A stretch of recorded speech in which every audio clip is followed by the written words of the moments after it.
दौरे पर प्रधानमंत्री नरेंद्र मोदी। गुवाहाटी में बढ़ाई गई सुरक्षा व्यवस्था। भारत रत्न मिलने पर सामने आई लाल कृष्ण आडवाणी की प्रतिक्रिया। पीएम मोदी और राष्ट्रपति मुर्मू का किया शुक्रिया। सीएम केजरीवाल की बढ़ सकती है मुश्किलें। ईडी के बाद अब क्राइम ब्रांच पहुंची सीएम केजरीवाल के घर। हेमंत सोरेन के बाद एक और गिरफ्तारी। राजस्व उप निरीक्षक भानु प्रताप प्रसाद गिरफ्तार। असदुद्दीन ओवैसी का केंद्र सरकार पर हमला। कहा, मुसलमानों से मस्जिदें छीनना चाहती है बीजेपी। नमस्कार, आज की खबर में आपका स्वागत है। मैं हूं आपके साथ शिखा मेहरोत्रा। शुरुआत करते हैं आज की बड़ी खबरों की।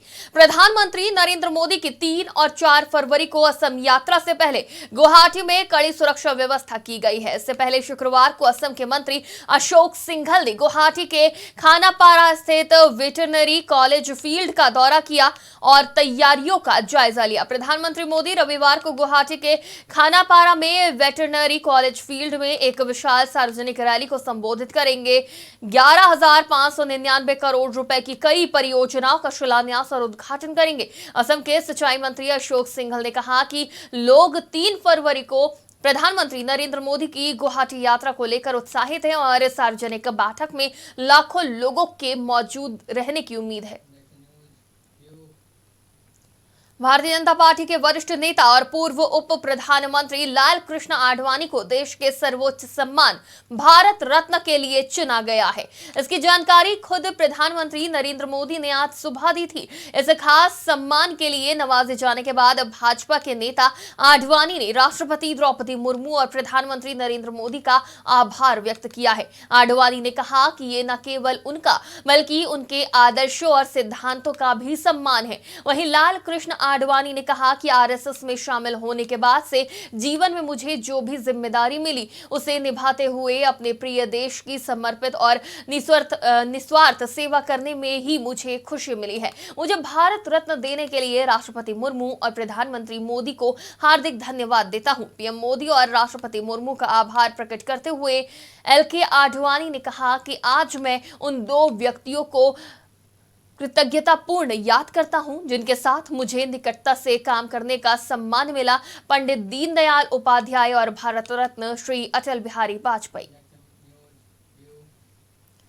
दिल्ली के सीएम अरविंद केजरीवाल और आम आदमी पार्टी की मुश्किलें लगातार बढ़ती जा रही हैं। शुक्रवार को उनके घर दिल्ली पहुंची पुलिस और शनिवार को दिल्ली पुलिस की क्राइम ब्रांच की टीम अरविंद केजरीवाल के घर फिर पहुंची और 5 घंटे बाद वापस लौटी। इस दौरान दिल्ली पुलिस ने नोटिस भी दिया जो कि सीएम ऑफिस में सर्व हुआ है। दरअसल सीएम केजरीवाल ने बीजेपी पर विधायकों की खरीद फरोख्त के आरोप लगाए थे। इसी के बाद दिल्ली पुलिस सीएम अरविंद केजरीवाल पर के आवास पहुंची और उन्हें नोटिस थमाया। टीम आप सरकार में मंत्री आतिशी के घर पर नोटिस देने जाएगी। झारखंड के कथित जमीन घोटाले के मामले में हेमंत सोरेन के बाद प्रवर्तन निदेशालय ने एक पुलिसकर्मी को गिरफ्तार किया है। बताया जा रहा है कि आरोपी ने कथित तौर पर अवैध भूमि हासिल करने में हेमंत सोरेन की मदद की थी। झारखंड राजस्व विभाग में उप निरीक्षक भानु प्रताप प्रसाद कथित तौर पर भूमाफिया के साथ काम करते थे। उन्हें जांच एजेंसी ने धन शोधन निवारण अधिनियम की धारा 19 के तहत गिरफ्तार किया है। आरोपी भानु प्रताप के रिमांड पर सुनवाई सोमवार को होने वाली है, जहां उनकी हिरासत की अवधि निर्धारित करने के लिए कानूनी कार्रवाई तय की जाएगी। प्रवर्तन निदेशालय के अनुरोध पर जारी प्रोडक्शन वारंट के अनुपालन में भानु प्रताप को अदालत में पेश किया। जांच एजेंसी ने कथित भूमि मामले से जुड़ी मनी लॉन्ड्रिंग मामले में हेमंत सोरेन को गिरफ्तार किया था। ईडी की जांच में भानु प्रताप के फोन से कई चैट और नगद लेन देन का खुलासा हुआ है, जिससे संकेत मिलते हैं कि हेमंत सोरेन को जमीनी घोटाले में लाभ मिला।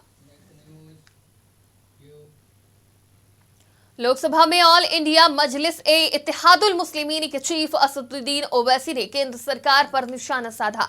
उन्होंने कहा कि बीजेपी मुसलमानों से उनकी मस्जिदों को छीनना चाहती है। ओवैसी ने ज्ञानवापी का मसला उठाया। साथ ही उन्होंने दिल्ली में 600 साल पुरानी मस्जिद को बिना नोटिस दिए आपने गिरा दिया। लोकसभा में बोलते हुए ओवैसी ने कहा कि भारत के मुसलमानों से उनकी पहचान को छीना जा रहा है।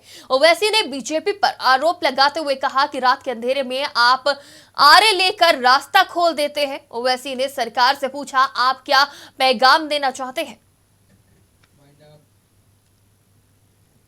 आज की बड़ी खबरों में फिलहाल इतना ही। देश और दुनिया की तमाम खबरों के लिए देखते रहिए आज की खबर।